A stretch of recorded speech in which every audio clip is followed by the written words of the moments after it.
So first and foremost, let us start with what you guys will be graded on, and then we're going to talk about the difference between a pitch and a presentation, okay? Because that is the most important thing. So get out of the mindset of academia and like when you make a presentation in class, and get into the mindset of Shark Tank, okay? So hopefully you guys have seen Shark Tank. If you haven't, welcome to 2022, first of all. And second of all, go look it up. But I'm going to show you a clip as well, and we will go over it. But it is supposed to be high energy. It is supposed to be something that you are excited about. You are presenting to investors, not to professors, okay? You are not just telling us about the company. You are trying to woo us. You're trying to make us invest in your company. Okay, so that is the idea. On the panel, there will literally be people who have nothing to do with academia, as well as one or two professors as well. But there will be angel investors, there will be business owners. There's going to be either 3 or 5 judges. We're still confirming that, but for sure, they will not all be professors, and so you need to not get that lingo. It needs to be business lingo, okay? So first and foremost, the first thing that it says up there is that judges will rank the teams from 1, most likely to invest, to 9, least likely to invest. Look at that and see that what we're not saying is how strong was their price, how good is their product. That's not the question. The question in the mind of all of our judges is, will I invest in this? Is this worth money? Can this actually survive?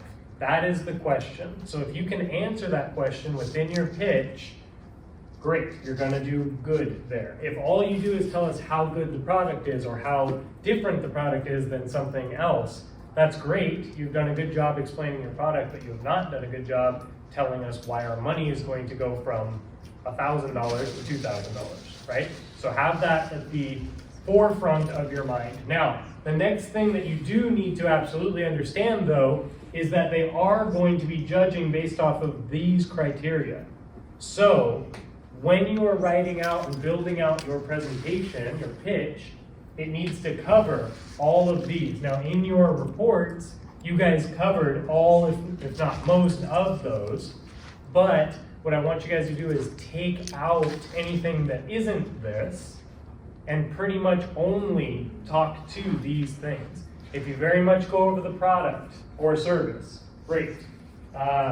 Make sure that there's a price. If you haven't put together a price, I'm not sure if you would have made it this far, but make sure that there is a price of some sort, okay? Be able to talk to that, because part of your pitch is not just what you say, but also how you defend it when the judges talk to you guys. So if they say something like, okay, you guys said this thing's gonna be $199, I wouldn't spend over $100 on this. Why is that? You have to be ready, right? So be expecting that. Promotion, how do customers find out about you? If all that you say is social media, get ready to get some whiplash there, all right? We need to hear what are your campaigns gonna look like? How are you gonna stand out? Because there's so much noise on social media, right? Somebody else has a $100 million marketing budget. What are you gonna do about that? So talk to us about what your promotion looks like. Place, where are you gonna promote your product or service? Where will you sell your product or service? If you say that your company's in San Diego, it better be something different than what would be in like Texas or something, okay? Talk a little bit about your company. So explain what your business is all about, right? That's different than what your product or service is about. Talk about the actual company. Why is the company values better or worse? Well, it better not be worse, but better than other companies, right? We need to talk to that. Customer, who is the customer going to be? And if you've taken any of my classes, use those things that we've done. Persona, talk about the target market if you've never taken one of my classes yet. Think about who is it that's going to be buying it and get into their mindset, okay? Competition, that's a big one. If you do not come to this pitch with very much understood who your competition is by name and understand what they do, then it's going to be a tough pitch for you. because I'm sure that the people on the board will know who your competition is no matter what your business is, okay? So come with that, that's a big one. Financial highlights, notice that it says financial highlights and not like a boring finance thing, right? Like we are looking for just the highlights. What do you guys expect to do over the first year? What do you expect that will happen in the first couple of years? What can we expect if you invest in this? Things like that, it's just highlights, okay? Next is, and last is feasibility. Now, if you guys score low on any of those other than the last one, if you score low on any of them, you could probably still win this thing. If you score low on that last section, feasibility, you can't win. Because at the end of the day, feasibility means how likely is this to succeed? And that is what we are grading. That is what we're looking for, okay? So that needs to be the most important thing. If it was me and I was doing this pitch, I would almost put that in as a sentence at the beginning of my pitch and at the end of my pitch. This business is feasible because, or something to that nature, right? It can be better than that, but very much you're just like telling the people what they want to know. This will work because of this. Then you go on to justify it, okay? So let me show you guys, before I go into this, when you do a presentation, when you do a PowerPoint presentation in a class, most of the time it is to get out some key terms, show mastery of the subject, and you are reciting some information. When you're doing a pitch, it should be, like I said, high energy. You should have this practiced, and you should get the main things out quickly. There definitely should not be 1,000 words on your slides, and you're reading the words and then looking at them. If I say, my business is very good and it's better than the competitors because it's going to make us a lot of money and it's gonna make you a lot of money, and if I just talk like that and look at that, you don't believe me, right? But if I come at you and I'm saying, this is why it's the best, this will beat this and this and this, here are my stats, here are what I think, here's what other people think, here's what the competition's doing, and here's why we're gonna beat that. That just gives you more of a sense that you understand your product or service, okay? So, let me show you real quick what I mean with a couple of things that he does. We'll make every day cleaning easy. Come on, man, in the middle.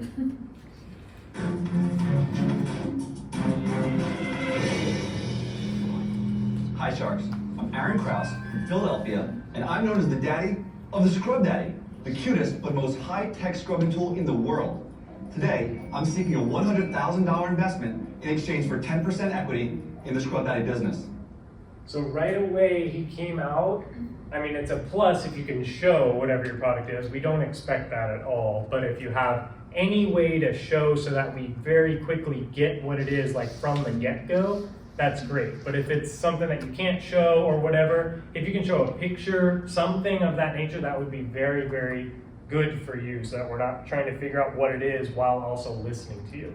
The other thing that he did was right away said why this product is the best already, right? The number one king Scrub Daddy called it, he said what it was. He also said how much money he's looking for and the stake and all of that. For you, we're not necessarily looking for those terms, but we are looking for some of the highlights right away. Within the first 20, 30 seconds, what's the most important thing we need to know about your company or about your product, and why do we care about that? Then after that, you can go into the next pieces. So let's see what else he says. It's the greatest kitchen scrubbing tool you ever used, because Scrub Daddy completely changes its texture by just adjusting your water temperature. Let me show you how that works. Here I've got some hot water, here I've got some cold water. When I immerse the Scrub Daddies in the hot and cold water, a complete transformation occurs. Now, to show you that, I've got 10-pound weights. Here, under the 10 pounds, it's soft and compressible, and that's like a sponge. That's for your general scrubbing applications. But here, check that out. It's hard and firm. That's gonna be for heavy-duty scrubbing applications. We burn on brownie gravy, tomato sauce, cheese, and mustard onto a glass stovetop and a stainless steel pan. I'm gonna take the Scrub Daddy, and you're gonna see it's just gonna attack right into that burn-on mess, scrubbing it right off. And remember, I'm just using water here. There's no chemicals at all. and it's gonna cut right through that. It won't scratch any of your surfaces, but it will clean them beautifully. Now, Scrub Daddy's not really smiling anymore, so I'm gonna put him here in the warm water, and in just a couple seconds, There is a better way to make money with Amazon than selling physical products. Introduce voila, he's back to bright, fresh, and clean every time. Sharks, that's not just another smiling face. You put it on your hand. You can get to the bottom and clean the sides in one move. And that smiling mouth, that cleans spoons, knives, forks, Okay, you get it. This isn't supposed to be a sale for Scrub Daddy, but you get it, right? You can see that he has energy. He's excited. You kind of want to buy from him just because he seems like a fun guy, right? That's what we're looking for. If you do not have the energy, the judges will just think you don't care that much about it, so why should they? Remember that this is not professors or people judging by how many big words you use or how well you show what, you understand what a product is. It's people, just regular business owners, investors, whatever, basically at the end of the day thinking, would I put $10,000 into this business with a possible return? That's it, okay? So if you can answer that question quickly for them, then they're gonna listen to what you have to say. If not, they're going to probably just let you finish your presentation and let you walk off. Yes? So you want us to be charismatic? Yes, as charismatic as you can. I promise you that helps, that wins, okay? Obviously you have to have your stuff down. You can't just come up there and just be like, woo, and have nothing to say. But it'd be fun to watch at least. What other questions do you have? I'll spur some questions. So what he did was he's able to show, right? He's able to do an infomercial. He's able to show how this works. You guys probably will not be able to show how whatever it is works, but you can choose words, you can choose sentences, you can be brief, you can be simple, and you can explain it quickly. This so far has been less than 2 minutes and you get what this is. Obviously it's much easier when you can show and have props and things. So any props that you can use, that'd be great, that will just help. But with technology and with anything else, you can have a small video, you can have cool, like good pictures, you can have a prototype, you can have a drawing, you can have something that's going to put it into the mind rather than just making us think about what that looks like and any other questions we may have in our mind, okay? So the main thing that you need to walk away from with this for today is that a pitch is different than a presentation and the least amount of words on a slide as possible is best for you. But if you have so little amount of words that we are trying to figure out why that slide is up there, that will also mess with your presentation as well, okay? So you can't just throw like a picture up there by itself without maybe having 3 or 4 words that mean something on there. I would keep it to having very little, if any, sentences. There definitely shouldn't be sentences up there. Bullet points are great for this. Single words, pictures are better, picture and a word, okay? That really, really helps. Think about like what you guys want to watch or what you want to listen to. What questions do you guys have? How long is the pitch? So I thought that it would be written, but in the past it has been 5 to 10 minutes. So not incredibly long, but also not like a 1 minute pitch. I'll say 5 minutes. Let's try to let's do like 5 minutes as the goal. And then I will tell Dr. Gramlin, who's kind of in charge of the rules and all that, that's what we decided on in here. So 5 minutes will be what we went with. Yes? So have you seen The Wolf on Wall Street? I have seen The Wolf on Wall Street. Like it's like that scene when he's on the telephone and he's talking to that guy and he's trying to make him buy $6,000 worth of penny stock. Yep. And he's like, To a certain extent, yes. Okay. That hype, yes. Kind of. Maybe don't go that crazy. But to a certain extent, yes. I mean, emotion is what drives these types of things. That's why you watch Shark Tank, they're never coming out flat. And if they do, the sharks are just like, what's happening, right? So come out with, basically if you know your stuff, if you know your product, you know your service, you're gonna be able to talk to it better. And you guys do, because you obviously made it to this round. Did you have something? On videos, what do you recommend for the time limit? Like, is there a certain time, like within a minute, you want to have that Yeah. done? For a video, yeah, you want it to be a small portion of what you're doing, because the judges do want to see you in action. They want to know, do you care? Do you know? If it's so much so done in the, at a different place or different time, it's not going to look as good compared to your peers who didn't do that.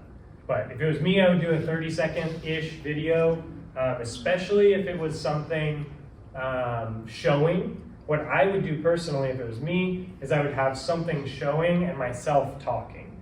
So I can see, so they can see like, oh yeah, this is how this thing works, or possibly, and I'm just hitting them with a pitch. That'd be me if I was doing it. If you have a simpler product or service where it's like, it's a bag of coffee, I get that, right? Most people get that, so that's cool.